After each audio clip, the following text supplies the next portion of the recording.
Things have been rather stressful lately at my job. I work for a suicide hotline, so you might assume that things are always stressful, and you'd be correct. But now, it's more than just the calls. Our company itself is having some serious issues as well. Beyond that, though, last week I had a call that no one could have prepared for. At least that's what I tell myself. I'm not going to get too descriptive. I don't want to go through it all again. But it started as a somewhat typical call and resulted in the caller killing his wife and twin daughters before rushing out the door with his gun in his hand and the phone with me in the other to commit suicide via police. I was given the rest of the night off, and then HR called me and told me they'd set me up with a spa weekend to relax. It took place on Wednesday, and they told me not to come in the rest of the week. For my weekend, they set me up in a new spa that had opened up in town, Soul Spa and Retreat. I was to check in Friday and stay there through Sunday afternoon. After looking them up online to confirm my reservation, I saw that the spa was open to customers for appointments for their various services and also included some rooms for people who would be staying to enjoy multiple treatments just to relax. They had an on-site cafe, the Cornucopia Cafe, as well as the Luna Cocktail Lounge. I almost didn't make to the connections, but they also own Stag Springs, the company that just started providing our company's water cooler and water bottles in the vending machine. I recognized the name listed in some of the treatments offered in the spa as such as the soaks. I knew they also provided bottled waters, but didn't realize that they had such a wide variety of products like mineral waters specifically for soaking in. Apparently, all of the companies are subsidiaries of Elysium Incorporated, a fitting name for a company providing relaxation and refreshment services, I guess.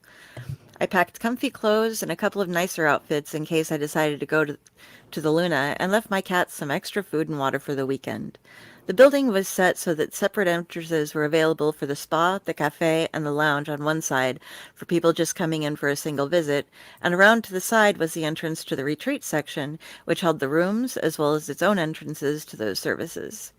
When I checked in, I was given a brochure of the services available to me through the package that my employers had covered, and the desk clerk offered to explain any of the spa treatments I might not be familiar with before telling me how to locate my room. The design of the retreat section was vaguely Egyptian, but not tackily so. Sand-colored walls and a few statues here and there made up the majority of the decorations. It was very minimalistic overall. My room was comfort itself, though. A huge, soft bed, a long sofa set before a television that offered some channels of music or sounds simply for relaxation, along with soothing pictures, a claw-footed tub and a shower both in the bathroom, and dressers, a closet, and a nice desk where I'm sitting here typing this up. After first checking in and looking over the brochure, I chose to undergo the Stygian soak. It was described as a very deep mud bath for pulling all of the toxins out of one's blood and body and promoting skin and general health. I wouldn't say I believe much in crystals and herbs and the like, but as long as I'm staying here for free, it can't hurt to try out some of these things that I hadn't tried before, particularly those that would normally be out of my price range. There was a very fluffy robe in the closet that I was told to wear for my first treatment, and someone came to my room to lead me down to the spa. The Stygian soak was so dark as to nearly be black and very warm.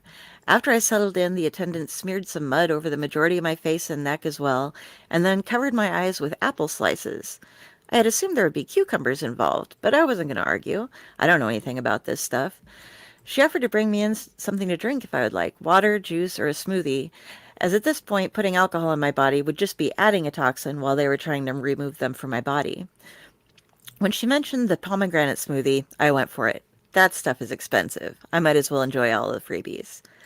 The mud bath definitely surprised me. It was relaxing. The tension just seemed to melt out of my muscles and joints. And whatever the process of toxin removal is, I will say that my entire body felt stronger and less heavy, less stressed than usual. Whatever the apples were supposed to do, I guess they did. My eyes no longer had that terrible itchiness that comes from staring at screens all day in and out, and the dark circles I had developed from my nightmares had vanished as well. The smoothie was excellent. I was happy to hear that they were available from the cafe and that the cornucopia was working towards filling grocers' shelves and vending machines beyond their own sites. The whole experience was starting off wonderfully. I was already ready to leave a 5-star review and maybe start setting aside some of my checks for another visit. Elysium Inc. had my support in their endeavors for sure. Once I was cleaned up from the mud bath, I had lunch delivered to my room. I spoiled myself with croissants and apple butter and some pomegranate juice, which was just as tasty as the smoothie. I was told they had their own supply of pomegranates, which is why they tasted so much better than normal. Honestly, I hadn't tried pomegranate juice too often in the past, so I took their word for it. I was prepared to drink the stuff the entire time I was here, though. It really was that good.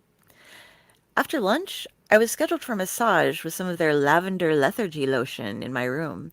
They brought up the table and I was just wrapped in a towel. Normally I'm a bit shy about things like that, but something about the place made me feel comfortable enough to go for it, and I'm so glad that I did. Whatever tension was left in my body was worked out from it with the strong hands of my masseuse, and that lotion left me half asleep. She was kind enough to help me to my bed for a nap afterwards, and told me that's a normal reaction. I had my first bit of sleep that didn't involve some sort of nightmares in a long, long time. That last call might have been the one that broke me, but honestly, stepping back for a moment for the first time since I had started, every call was a stressor, and most of my nights were rough since I had started working there. I woke up a bit late for dinner, but discovered I could go down to the lounge and still catch something from the kitchen as well as a couple of drinks. I dressed in my nicest dress and didn't bother much in the line of makeup other than some lipstick. My skin seemed to be glowing from the treatment earlier, and there was no reason to cover it with paints and powders. The Luna Cocktail Lounge was dark with patterns of moon cycles as the trim on the wallpaper, and small lamps suspended from the ceiling in blues and purples with tiny twinkling white lights give off the profession.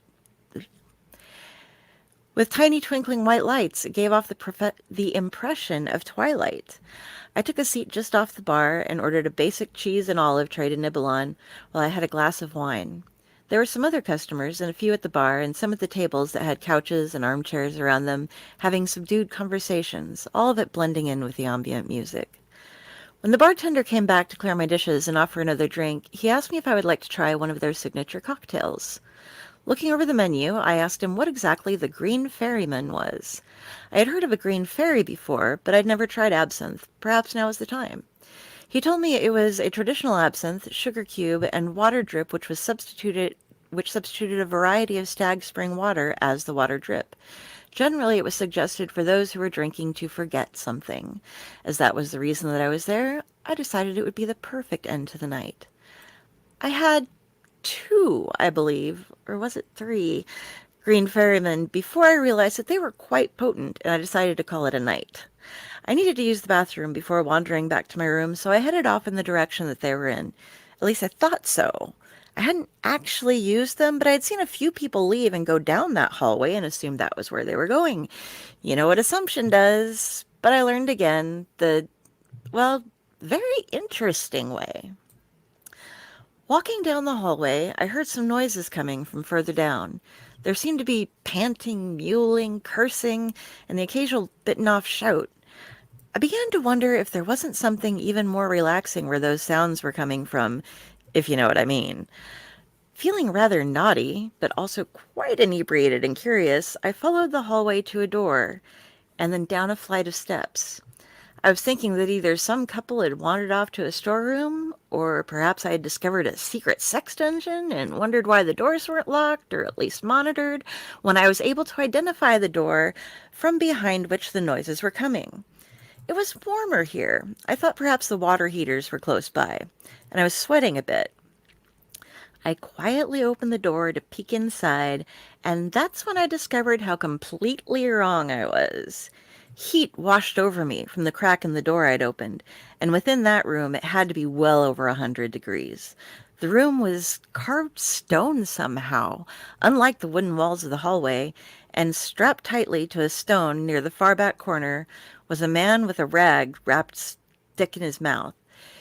He was completely naked, and his body was emaciated, ribs sliding sharply under his skin as his body writhed against the stone every time a drip of water landed on his feet from the icicle above him. Blood stained his skin from where the rock had sliced it, and bruises seemed to color more of his skin than not. His feet were frozen to the ground, with rough juts of ice climbing up his ankles and thickening over his feet. There was a bowl set aside on a table near the rock. Both appeared to be stone.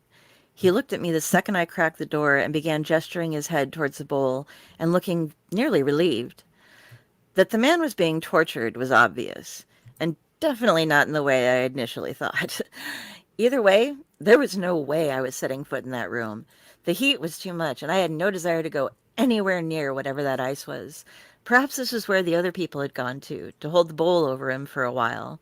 But I wasn't about to put myself in that position.